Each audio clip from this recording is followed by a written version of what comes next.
अस्सलामुअलैकुम दोस्तों, मेरा नाम डॉक्टर इमरान कादिर है और मैं यूरोलॉजिस्ट हूँ। आज जिस टॉपिक पे मैं वीडियो बनाने जा रहा हूँ वो है स्ट्रेस इनकॉन्टिनेंस, यानी कि स्ट्रेस की वजह से पेट के ऊपर बढ़ने वाले प्रेशर की वजह से यूरिन का गैर इरादी तौर पे निकल जाना। ये कब होता है? या छींक से या खांसी से या जो भी एब्डोमेन के ऊपर प्रेशर पड़ रहा है उसकी वजह से अगर यूरिन लीक हो जाता है तो ये स्ट्रेस इनकॉन्टिनेंस में आता है। नाज़रीन, ये वो स्ट्रेस नहीं है, ब्रेन का स्ट्रेस नहीं है, ये एक्चुअली फिज़िकल स्ट्रेस है। जो फिज़िकल स्ट्रेस एब्डोमेन के मसल का ब्लैडर के ऊपर पड़ रहा है इसको स्ट्रेस इनकॉन्टिनेंस हम कह रहे हैं। यूजुअली ये हमारे पास जो पेशेंट आते हैं वो औरतें होती हैं जिनकी एज 35 एंड अबव होती है और उनके 4 से 5 या इससे ज़्यादा बच्चे होते हैं जो नॉर्मल डिलीवरी से पैदा हुए होते हैं और उनका जो पेल्विक फ्लोर है उसकी वीकनेस की वजह से ये प्रॉब्लम उनको हो रही होती है।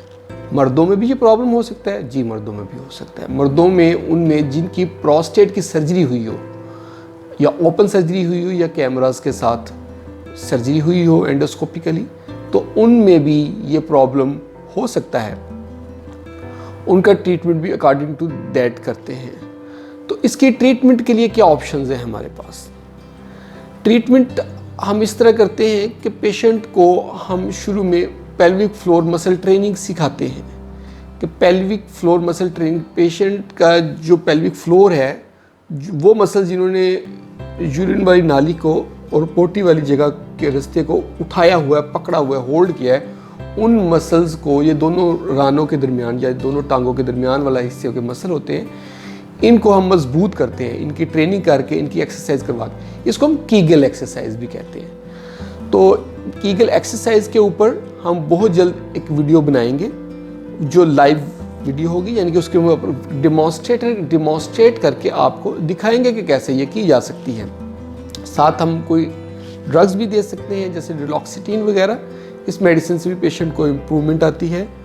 और कुछ स्टडीज़ में हमें मिला है कि मस्करीनिक रिसेप्टर एंटागोनिस्ट ड्रग्स और मीराबिग्रोन ड्रग्स का भी रोल है कि उससे भी इम्प्रूवमेंट आ जाती है। अगर इससे इम्प्रूवमेंट नहीं आ रही, पेशेंट बेहतर नहीं हो रहा, तो हम टेप्स यूज़ करते हैं। ये स्लिंग्स होती हैं, ये यूरिथ्रा को ऊपर उठा के रखती हैं और इससे इम्प्रूवमेंट आ जाती है। और अगर उससे भी फ़र्क ना पड़े तो हम ओपन सर्जरीज़ करते हैं। ये मेजर सर्जरीज़ होती हैं, 3 to 4 आवर्स, इवन 5 आवर्स तक ये चली जाती हैं। तो ये हमारे कुछ साइंटिस्ट हैं जिनमें बर्च और बाकी शामिल हैं, उन्होंने इनको इन्वेंट किया था। तो ये वाली सर्जरीज़ हम करते हैं। तो नाज़रीन, ये थी आज की हमारी वीडियो। अगर आपको हमारा काम पसंद आया है तो आप इसको लाइक करें। अगर आप इस तरह की वीडियोज़ देखते रहना चाहते हैं तो आप हमारा YouTube चैनल ज़रूर सब्सक्राइब करें और कमेंट सेक्शन में जाके कमेंट करें ताकि हमें फीडबैक मिले। नाज़रीन, बहुत बहुत शुक्रिया।